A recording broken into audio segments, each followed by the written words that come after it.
दोस्तों आज एक और लेके आए हैं वीडियो जो कि वैदिक सभ्यता से संबंधित है।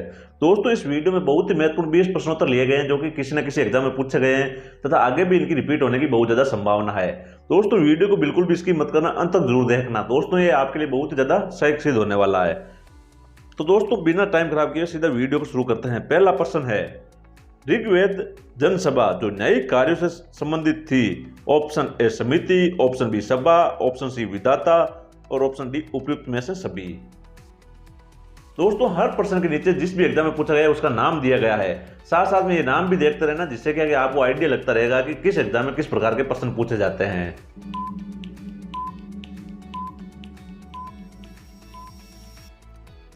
दोस्तों इस प्रश्न का सही उत्तर है ऑप्शन बी सभा। दोस्तों वैदिक काल में दो संस्थाओं का उल्लेख मिलता है, सभा और समिति। दोस्तों कहीं कहीं पर इन्हें प्रजापति की दो पुत्रियों के नाम से भी संबोधित किया गया है। समिति का कार्य होता था राजा का चुनाव करना और सभा का कार्य होता था न्यायिक कार्यों को संपादित करना। निम्नलिखित में से कौन सा ब्राह्मण ग्रंथ ऋग्वेद से संबंधित है? ऑप्शन ए गोपत ब्राह्मण, ऑप्शन बी ऐत्रेय ब्राह्मण, ऑप्शन सी शतपथ ब्राह्मण और ऑप्शन डी तैत्तिरीय ब्राह्मण।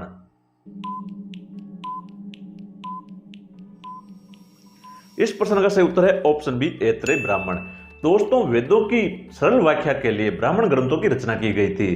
दोस्तों हर वेद के एक या दो ब्राह्मण ग्रंथ है। ऋग्वेद के ब्राह्मण ग्रंथ है ऐत्रेय और कोतिस की ब्राह्मण ग्रंथ। तीसरा प्रश्न है, वैदिक देव मंडल में निम्न में से कौन सा देवता युद्ध का देवता माना जाता है? ऑप्शन है Indra, option B Varun, option C Mitra और ऑप्शन डी अग्नि।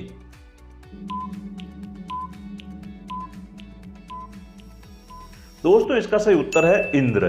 दोस्तों ऋग्वेद में इंद्र को पुरंदर भी कहा गया, यानी कि किलों को जीतने वाला। इसमें बताया गया है कि इंद्र युद्ध में विजय होकर किलों को जीतता था। इस प्रकार युद्ध का देवता कौन हुआ? इंद्र। अगला प्रश्न है, सर्वप्रथम इस स्तूप शब्द कहां मिलता है? ऑप्शन ए जातक कथा में, ऑप्शन बी ऋग्वेद में, ऑप्शन सी अर्थशास्त्र में, ऑप्शन डी अष्टाध्यायी में और ऑप्शन ई उपरोक्त में से कोई नहीं।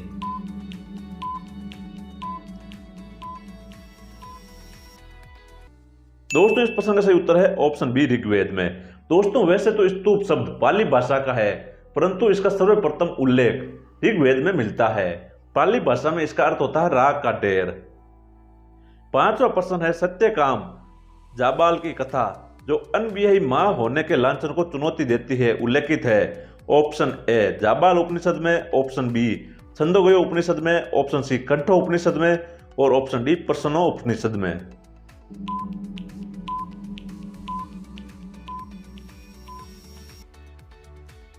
इस प्रश्न का सही उत्तर है ऑप्शन बी छंदोगय उपनिषद में।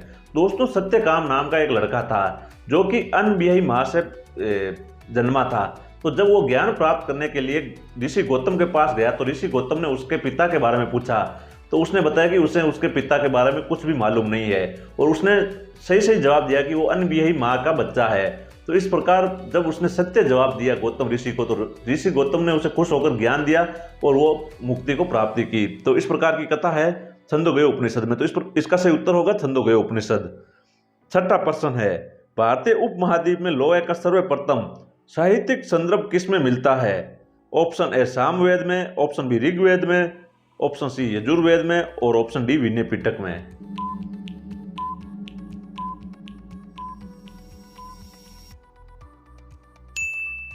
दोस्तों इस प्रश्न का सही उत्तर है ऑप्शन सी यजुर्वेद में। दोस्तों लोहे का उल्लेख यजुर्वेद में मिलता है। यजुर्वेद में इसे कृष्ण अय्यस श्यामा या शाम अय्यस कहा गया है और इसका सर्वप्रथम अवशेष उत्तर प्रदेश के अंतर्जी खेड़ा से मिलता है।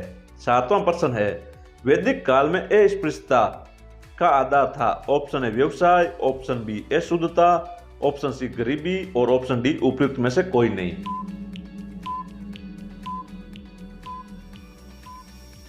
दोस्तों इस प्रश्न का सही उत्तर है ऑप्शन बी व्यवसाय। दोस्तों ऋग्वैदिक काल में जाति व्यवसाय के आधार पर निर्धारित होती थी। आठवां प्रश्न है, ऋग्वैदिक काल के प्रारंभ में निम्न में से किसे महत्वपूर्ण मूल्यवान संपत्ति समझा जाता था? ऑप्शन ए गाय को, ऑप्शन बी भूमि को, ऑप्शन सी स्त्री को और ऑप्शन डी जल को।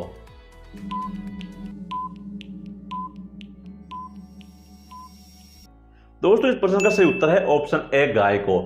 दोस्तों ऋग्वैदिक काल में गाय को मुख्य धन माना जाता था। उसके लिए गोधन शब्द का प्रयोग किया जाता था। जिसके पास जितनी अधिक गायें होती थी वो उतना ही अधिक धनवान होता था। अगला प्रश्न है, शतपथ ब्राह्मण में उल्लेखित राजा विदेही माधव से संबंधित ऋषि थे। ऑप्शन ए ऋषि वशिष्ठ, ऑप्शन बी ऋषि भारद्वाज, ऑप्शन सी ऋषि विश्वामित्र और ऑप्शन डी ऋषि गौतम राहुगण।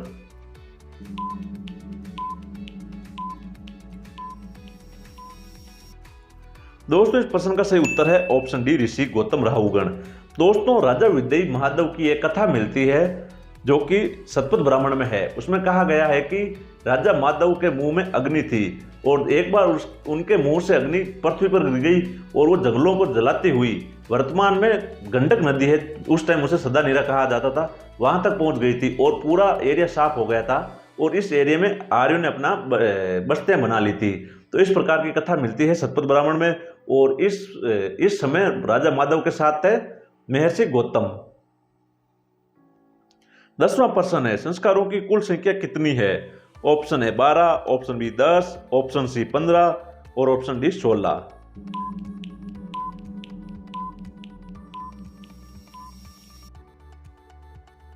दोस्तों इस प्रश्न का सही उत्तर है ऑप्शन डी 16। दोस्तों हिंदू धर्म में जन्म से लेकर मृत्यु तक 16 संस्कार किए जाते हैं। तो इस प्रकार इसका सही उत्तर है ऑप्शन डी 16। 11वां प्रश्न है, आर्यन जनजातियों की प्राचीनतम बस्ती कहाँ है? ऑप्शन है उत्तर प्रदेश में, ऑप्शन बी बंगाल में, ऑप्शन सी सप्त सिंधु में और ऑप्शन डी दिल्ली में।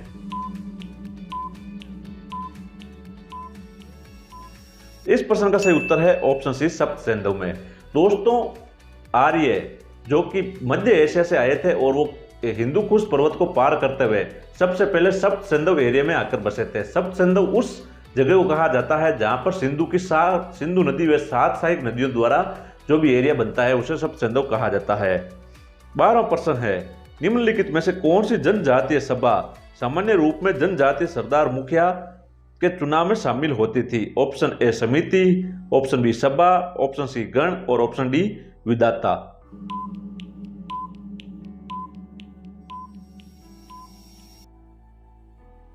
इस प्रश्न का सही उत्तर है ऑप्शन ए समिति। दोस्तों वैदिक काल में 2 प्रमुख संस्थाओं का उल्लेख मिलता है, पहली है समिति और दूसरी है सभा। तो दोस्तों समिति का तो मुख्य कार्य होता था अपने मुखिया या राजा को चुनना और सभा का कार्य होता था न्यायिक कार्यों को संपादित करना। 13वां प्रश्न है, ऋग्वैदिक धर्म था। ऑप्शन ए एकेश्वरवादी, ऑप्शन बी बहुदेववादी, ऑप्शन सी अद्वैतवादी और ऑप्शन डी निवृत्त मार्गी।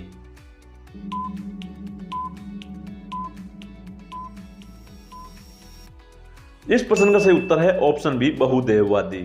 दोस्तों ऋग्वेद में काफी देवताओं का उल्लेख मिलता है जैसे वायु, मरुत, गंधर्व, अश्विनी, ऋभ, अप्सरा, रुद्र, उषा, अदिति, पुष्ण, पृथ्वी, अर्याणिनी और सरस्वती। तो दोस्तों इस प्रकार ऋग्वेद में काफी देवताओं की पूजा की जाती थी, यानी कि वो समाज कैसा था? बहुदेववाद।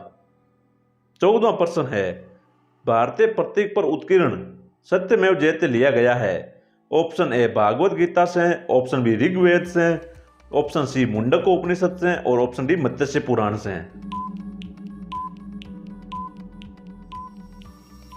दोस्तों भारतीय प्रत्येक चिन्ह के नीचे यानी भारत का आदर्श वाक्य सत्यमेव जयते मुंडक उपनिषद से लिया गया है। तो इस प्रकार इस प्रश्न का सही उत्तर है ऑप्शन सी मुंडक उपनिषद। 15वां प्रश्न है, निम्नलिखित में से वैदिक साहित्य का सही क्रम कौन सा है? जिसके ऑप्शन नीचे दिए गए हैं, एक बार ध्यानपूर्वक देख लें। इसमें पूछा गया है कि रचना काल के आधार पर सही क्रम क्या है, सबसे पहले रचना किसकी हुई और सबसे बाद में किसकी हुई थी।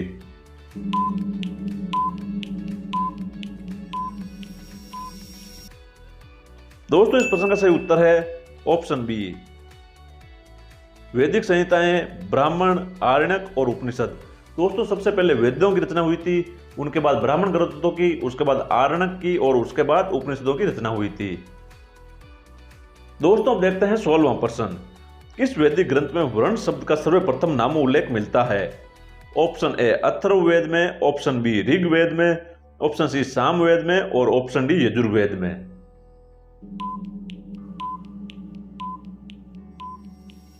दोस्तों इस प्रश्न का सही उत्तर है ऑप्शन बी ऋग्वेद में। दोस्तों वर्ण शब्द का सर्वप्रथम उल्लेख ऋग्वेद में मिलता है। दोस्तों ऋग्वेद में वर्ण शब्द का अर्थ होता है, कहीं कहीं पर व्यवसाय होता है और कहीं कहीं पर उसका अर्थ होता है जाति से। 17वां प्रश्न है गोपत ब्राह्मण संबंधित है। ऑप्शन ए सामवेद से, ऑप्शन बी यजुर्वेद से, ऑप्शन सी अथर्ववेद से और ऑप्शन डी ऋग्वेद से।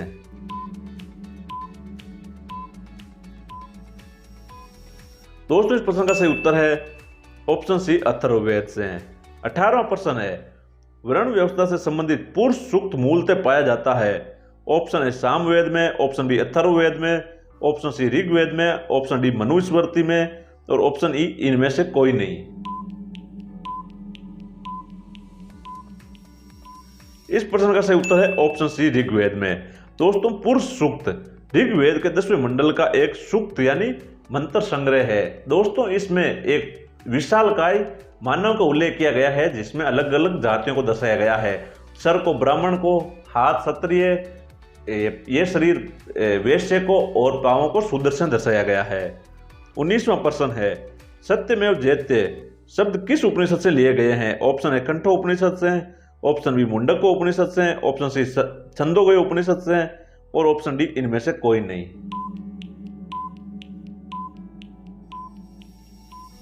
दोस्तों इस प्रश्न का सही उत्तर है ऑप्शन बी मुंडको उपनिषद से। 20वां प्रश्न है गायत्री मंत्र के नाम से प्रसिद्ध मंत्र सर्वप्रथम किस ग्रंथ में मिलता है। ऑप्शन ए अथर्ववेद में, ऑप्शन बी भागवत गीता में, ऑप्शन सी ऋग्वेद में और ऑप्शन डी मनुस्मृति में। इस प्रश्न का सही उत्तर है ऑप्शन सी ऋग्वेद। दोस्तों इसी प्रकार के महत्वपूर्ण प्रश्नोत्तर जो कि पिछले एग्जाम में पूछे गए हैं देखने के लिए इस चैनल को सब्सक्राइब जरूर करें और अगर वीडियो पसंद आए तो लाइक जरूर करें। धन्यवाद।